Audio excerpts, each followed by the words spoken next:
Managing student behavior is a challenge, regardless of the setting, but managing scores of children while driving a 13-ton vehicle presents a challenge not everyone can handle successfully. On top of that, there's a rising concern about school violence and the safety of our students and employees. There is hope and movement to turn around the staggering rise of youth violence. As educators, we refuse to feel hopeless, and it's not in our collective or personal nature to feel hopeless. As we learn more strategies in student discipline, we take yet another step in the process to detect and prevent school violence. On February 11, 1988, while working at a Florida high school as an assistant principal, Dr. Nancy Blackwelder, a fellow administrator and a teacher, fell victim to 2 gun-wielding students, which rocked the educational community. After her recovery, she recognized the need to evaluate school districts' training programs and use the knowledge gained through her experience to help other educators. Dr. Blackwelder is an articulate speaker with experience as a teacher and as an assistant principal at both the elementary and high school levels, an assistant director of transportation, and an administrator in the special needs student education department. Tomorrow, we hope that you'll return to your jobs and use the strategies you learned today and feel that powerful sense of assurance that comes when you know you have the tools in place to ensure that your buses and schools are safe and happy havens for everyone. Hi, I'm Nancy Blackwelder, and as a former teacher and assistant principal at both the elementary and the high school levels, and as a director of transportation in a very large school district of over 100,000 students, 140 some odd schools, over 600 school bus routes, I realized that when I came from the instructional side of the house to the supported services side of the house, that the vast majority of training that we did for school bus drivers was how to drive the truck. And we gave them precious little, if any, information on how to deal with children. Now, it's no surprise to you that dealing with children is half the battle. So I have developed some instructional training for bus drivers because I just don't think it's fair to send somebody out on the street with a bunch of kids without giving them the tools they need to be successful in that environment. It's like handing them the torch of education flame first. So this instructional series that I'm going to produce is all about how drivers get into trouble. We want to get that bus environment to such a state that our drivers have the best chance of staying out of trouble. What we will cover in this unit is inappropriate discipline, driving under the influence, and unprofessional behavior.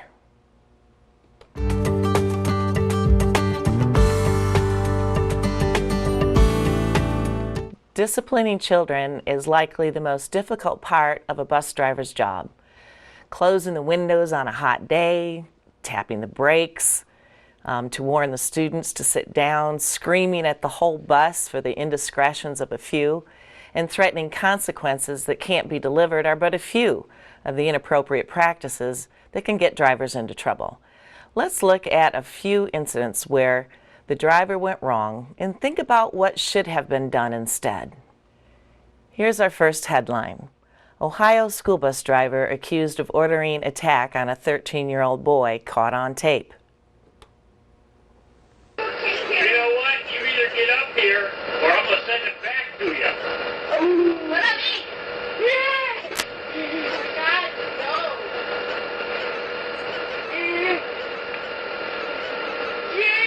Come on, the bus moves. Send him back. Don't let me come back there. Bring him over here to the feet. Eric will take care. You know what? You either get up here or I'm going to send it back to you. Oh, what I mean? Yes! Oh, God, no.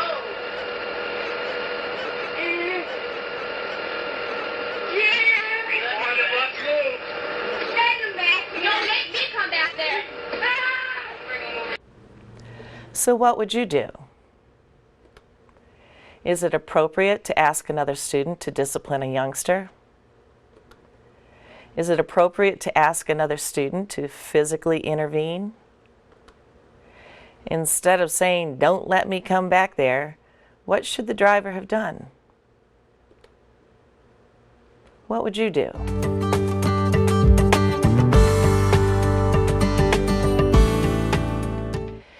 It is not appropriate to ask another student to discipline a youngster.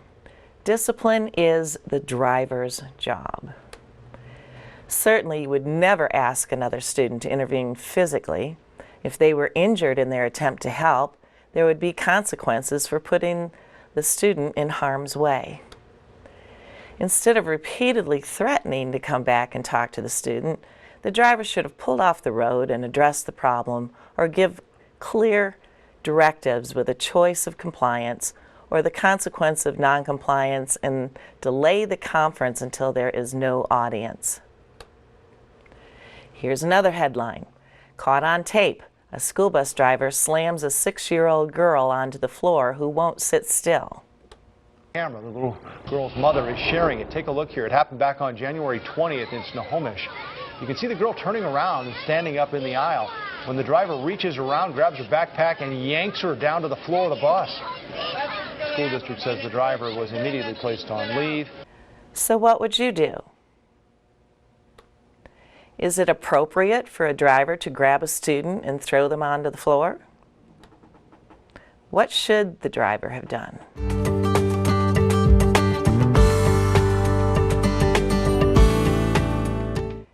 It is inappropriate and unnecessary to physically grab the child and throw her down to get her attention. Here's another headline. Bus driver caught on tape grabbing a boy by the neck and throwing him off the bus.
So what would you do? Did the driver do some things right? Where did she cross the line? Could the physical confrontation be avoided?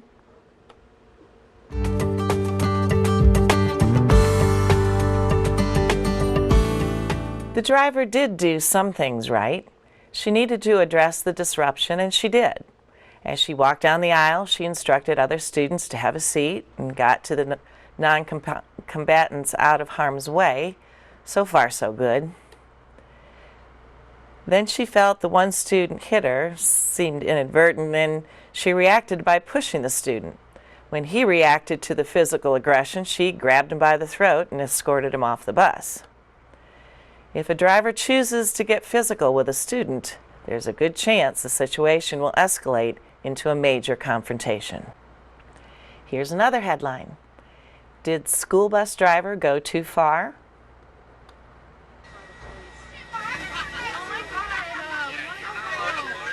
You're not allowed to touch me, lady. Get off. I'm getting off the bus. You're not getting off this bus. I am. Hi, Dusty. Can I talk to my mom? Nobody's getting off. My mom is 2 feet away. She'll be glad to talk to me. Sit down. Sit down. What? Sit down. Why? I need to get off the bus now. Sit down. Oh, Jesus. Mom, the bus driver's touching me. Don't touch me again, lady. Stop touching me. You Stop touching me. Mom, I'm getting off the bus, and she's going to call the police. Don't get off this bus. Get off. Here's the deal. Understand me. Get that thing out Talk of to your my ear. mom. Don't. All right. You Get out of your ear. Mommy, get your phone back. Don't touch me again. Hey, you don't have your phone. This is your back. Don't steal the fence. Get it back. It's not the fence, Sarah. It's still the fence. Get Oh, shit. I swear to God. My hand's shaking, idiot. You over here. Get the fuck off my mom, you bitch! Oh my God. Mom, get off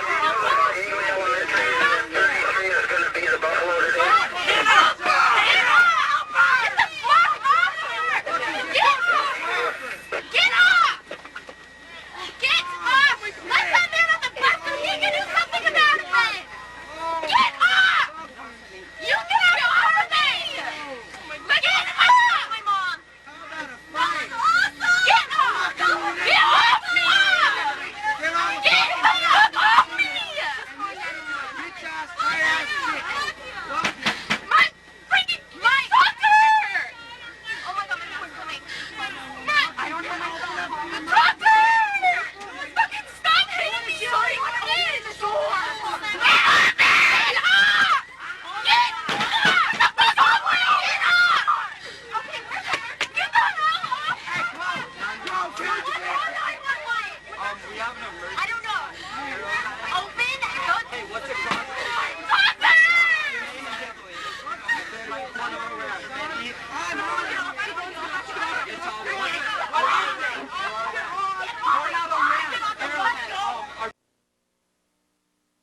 So what happened? Well, police want a school bus driver charged with assault for getting into a shoving and hair-pulling match with 3 of the teenage student riders. Tensions began with a 15-year-old girl pretending not to be on the list of authorized passengers. Sullivan pulled the bus over and confronted the girl, who then tried to exit the bus at an unauthorized stop. So what would you do? Do you see where touching a student when there is a confrontation can end poorly? Is there a point when she should have allowed the student off the bus? If so, what should she have done to alert officials of a student getting off at an unauthorized stop?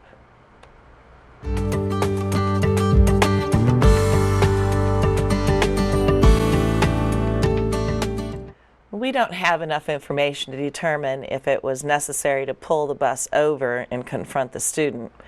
We do know that confronting a student in front of their peers holds the risk of escalating into major misbehavior. Generally, districts disallow letting students off at unauthorized stops. However, before it gets physical, there are other options, and there should be district policies to indicate when it is appropriate to let a student off and the procedures a driver should follow.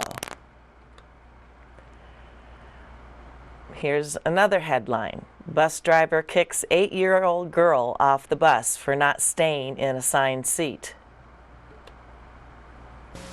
I was scared. 9-year-old Serena is now home safe and sound after she was dropped off on the side of Route 9 and South Street in Shrewsbury, ditched by her bus driver. Said, get off the bus. She was on her way home from Floral Street School when she tried to change seats without permission. Mom Melissa says that's no excuse for the driver to let her off miles from her Route 20 home. Total shock panic. All the thoughts that were running through my head were what could have happened. I was both surprised and shocked, particularly in terms of the lack of judgment on the part of the driver. School Superintendent Anthony Bent says Donald Davison Jr. will never drive children in Shrewsbury again. AA Transportation fired him later that afternoon after Davison admitted he kicked Serena off the bus because of a disciplinary problem. We haven't had any issues with him in the past. He made a bad decision. So what would you do? What should the driver have done?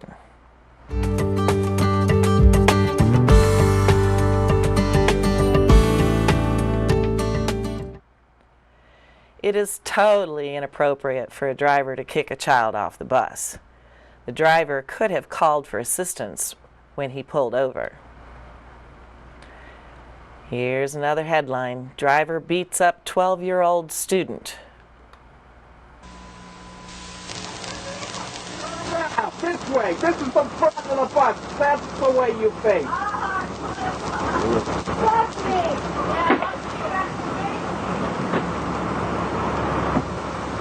The goddamn seatbelt. Don't you tell me what to do. Oh, yeah. Get up here. Get up here. You're in trouble. I need a deputy out here on Cleveland Circle. Now get up here. Hey, motherfucker! Hey! Hey! You gotta get off him! Get off him! Get off him! Get off him! What? Hey, what? Get off him! Get off! Get off! You better not say you hit him! Get off! You done now, boy.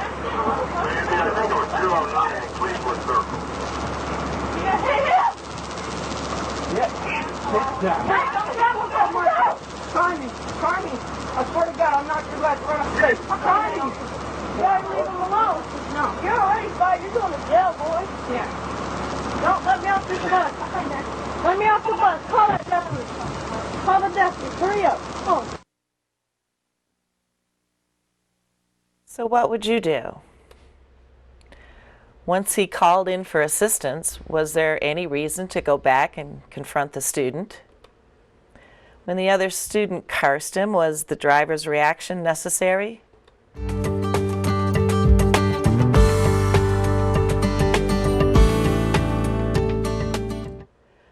Well, once he called for assistance, he could have remained at the front of the bus and waited for assistance to arrive. When he proceeded to confront the student, the situation escalated. The second student cussed him out, and his reaction was to get physical. The cussing could have been addressed verbally. Reacting physically has great potential for escalating major misbehavior. How about this headline? A school bus driver could be fired after a 5-year-old boy reported that the driver taped his mouth shut so he would stop talking. Both the driver, who has been temporarily assigned to another route, and the adult aide on the bus could be fired. Here's another headline. Special needs student says bus driver duct taped and beat him. The kids said the bus driver had duct taped his mouth shut because he wouldn't stop singing. This was a special education bus with special education bus driver and aide. They closed fist punched him, pinched him, and swore at him. And it wasn't a piece of duct tape over the mouth, it was duct tape all the way around his head. Here's another headline, bus driver suspended. Now our big story, a Memphis City Schools bus driver in hot water tonight. Things got rowdy on her route, and now parents say the driver went overboard. Thank you for joining us. I'm Richard Ransom. I'm Claudia Barr. Unruly kids can be any school bus driver's nightmare, but one driver may have lost her cool because of the kids. Now she is off the job, and an investigation is underway. WREG On Your Side investigator April Thompson has more on the story you will see only on News Channel 3.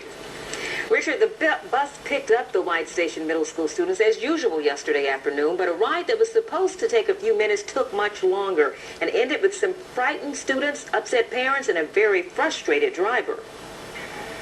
Today was a lot calmer for these White Station Middle School students, but the bus ride home Wednesday was anything but. They say the bus driver went haywire because she says students were too loud. They were just talking, they were getting kind of loud, but they weren't jumping all over the bus. They say driver Monica Davis reportedly started arguing with some students, cursing and kicking them. Another boy stood up and she said, told him to sit down, and then she was screaming at him and cussing him out. And then he said, you don't have to talk to me like that. When we stopped, she was just holding on traffic. She said, I can be here all day. And I asked her, can we go home? She said, no. Frightened students pulled out cell phones and called their parents. She was saying, Mama, can you come and get us? And I was like, what's going on? Where are you? She said, we're just sitting in the middle of the street. That's when things really started heating up. We're told some of those angry parents jumped in their car and even started following the school buses. Bus driver Monica Davis says some of those parents even threatened to beat her up. She called dispatch and dispatch called police.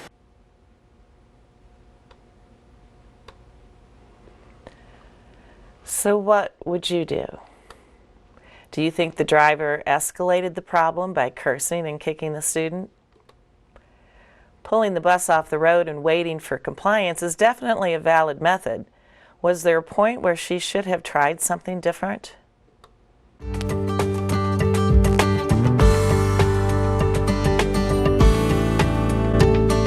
An adult that argues and curses only displays an out-of-control frustration that will do little to improve the situation. Obviously, kicking a student is unprofessional as well, and as stated before, when there is an issue with discipline, touching a student has great potential for escalating behavior into a major confrontation.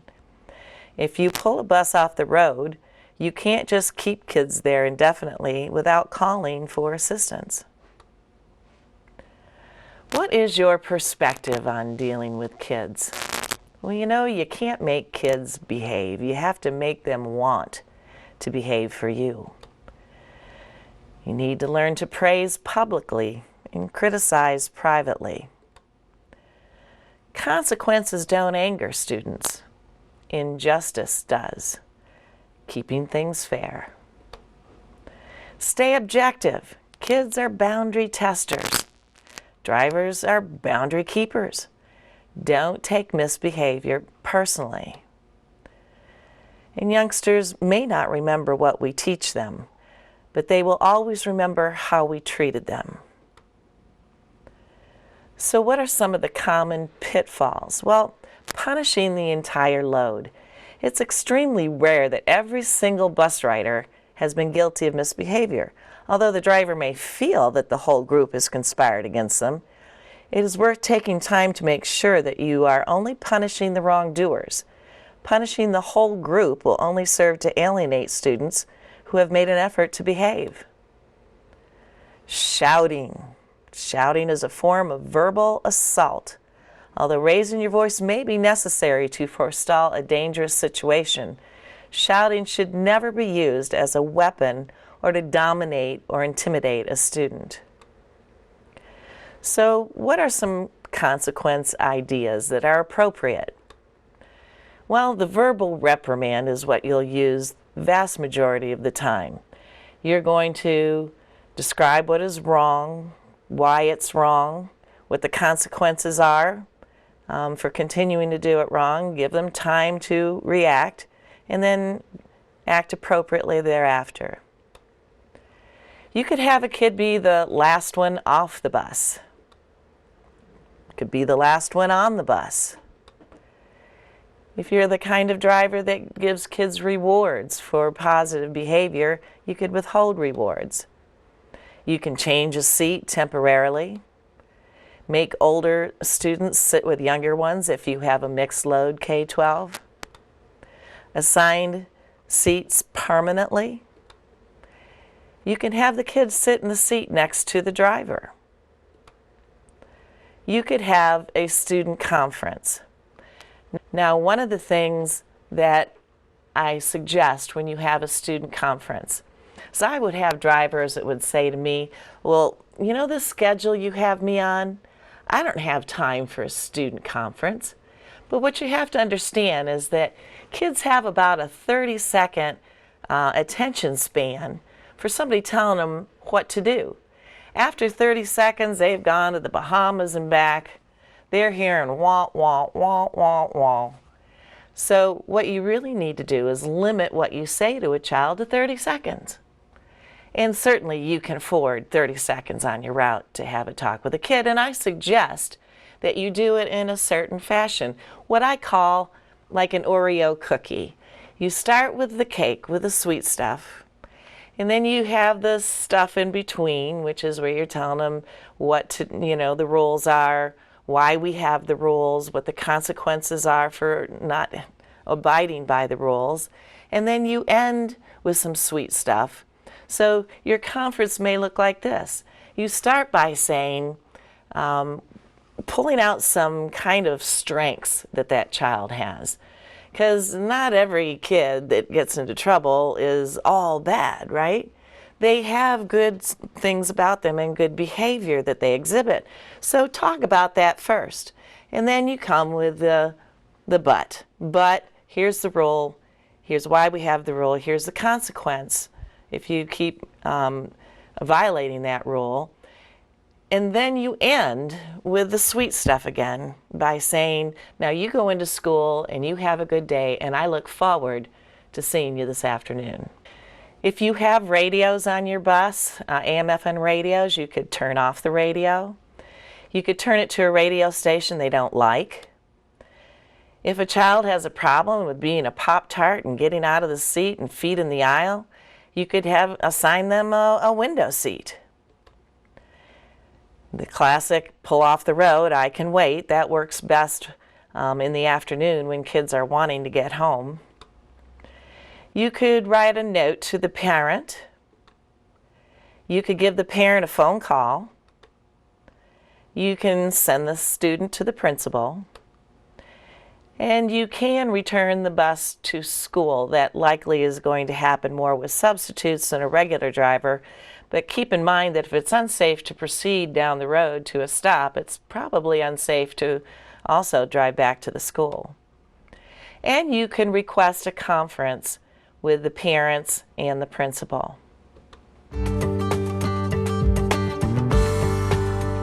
You would think it would go without saying that driving under the influence, whether it's alcohol, illegal drugs, or prescription drugs, is inappropriate and will result in criminal charges and termination.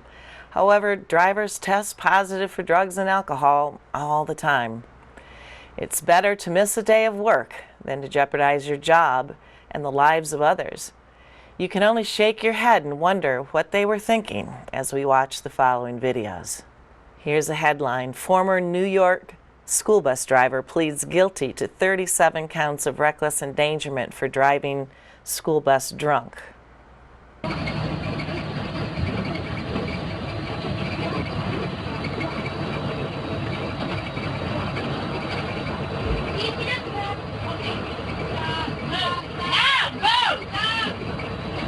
You passed the turn. What turn? The turn off this road. John. Castle? Wait a second. Just wait a second, okay? Okay. Guys, stop screaming. Stop. Brake, hit the brake. You gotta push on the brake. No. Stop! Dig me out! Stop. You're fine. Just back up. Calm down, guys. Guys, you're all right. You're okay. You're fine. You're all okay. Breathe. Going off the road. Stop. Stop. You gotta stop. Okay, you gotta stop. Okay, can you open the door and just... We are okay. Now! We are okay. We are okay. How about this headline? Erratic driving frightens children. A Franklin Township school bus driver accused of driving drunk with more than 100 students aboard. So what happened? Leslie is charged with one misdemeanor count of criminal recklessness, one count of operating while intoxicated with a minor passenger in the vehicle, one felony count of operating a vehicle with blood alcohol concentration above 0.15, the actual count was 0.22, with a minor passenger in the vehicle, and one felony count of neglect of a dependent. School bus driver charged with driving drunk on the job. What happened in this situation? Well, the police say that they received a call just before 7 a.m. that a school bus was moving erratically through town. Police confronted the driver, 50-year-old Kimberly Hooley of Londonderry, and discovered she had also hit a mailbox with her bus and lost a side mirror. She was arrested and charged with driving drunk. Superintendent said that Hooley won't be driving a school bus for the town anymore. So don't do it. You can lose your job, lose your license. It costs a lot of money. You can get arrested for misdemeanors, for felonies, jeopardize your CDL status, jeopardize future employment, and people can get hurt and killed. It goes without saying, it's not just alcohol, but prescription and illegal drugs that can cause impaired driving. Don't drive under the influence. Better to take the day off of work than to lose your job, be arrested, and put lives in jeopardy.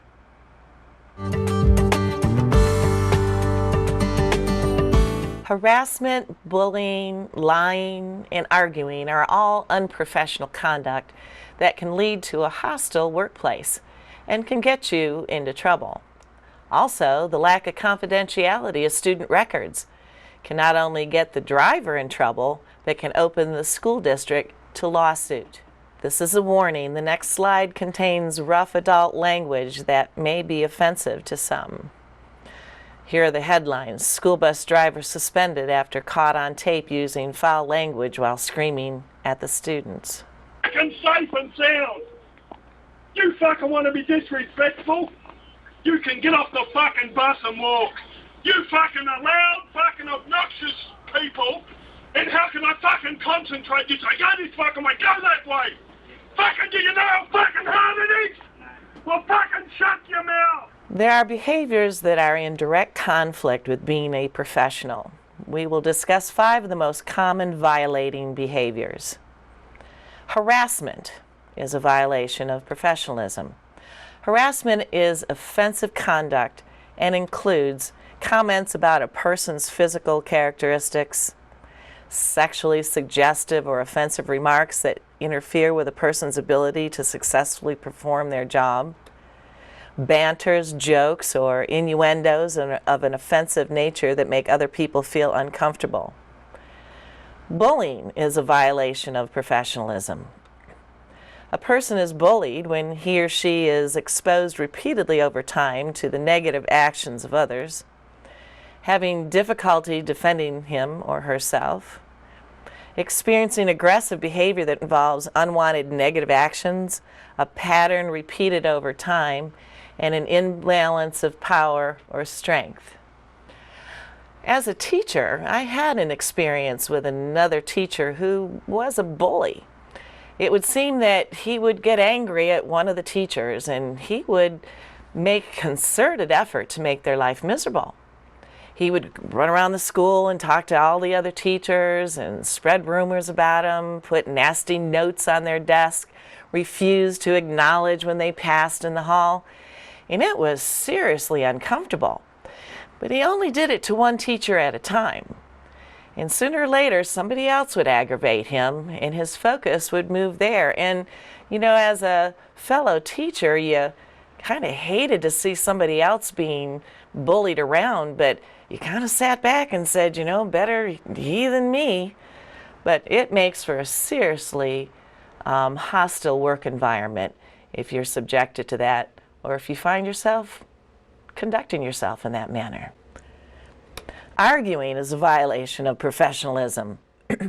To argue means to have a heated disagreement, quarrel, or be in conflict with another. Arguments begin when there is a misunderstanding. Conflict occurs when words or actions cause another to experience feelings of embarrassment or humiliation. When you participate in an argument that leads to the other person being treated unfairly, you are acting in an unprofessional manner. It's okay to disagree, as long as you are respectful. Using foul or obscene language is totally unacceptable. Lying is a violation of professionalism.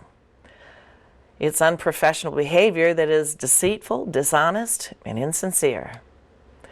Inaccurate facts diminish the ability to operate safely and efficiently.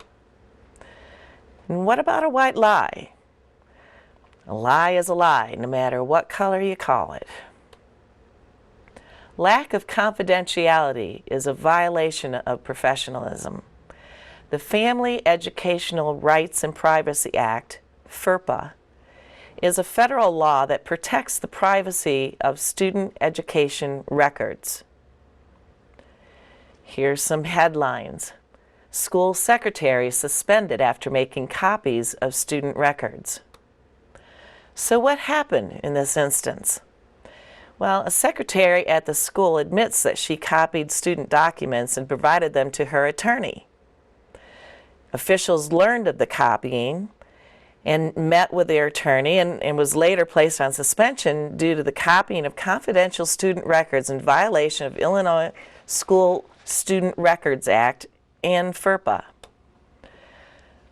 When it went to the judge delivered this order, where an employee of a school district copies student records without authorization in violation of the school district's policy and federal and state statutes.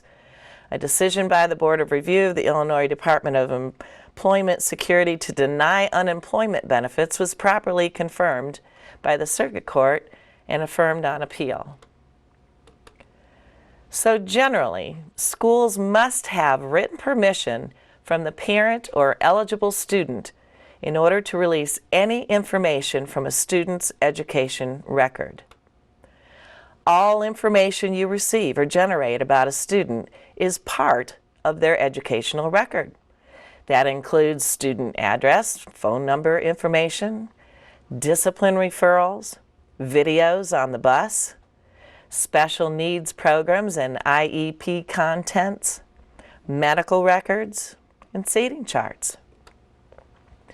FERPA does, however, allow schools to disclose student records without consent to school officials with a legitimate educational interest.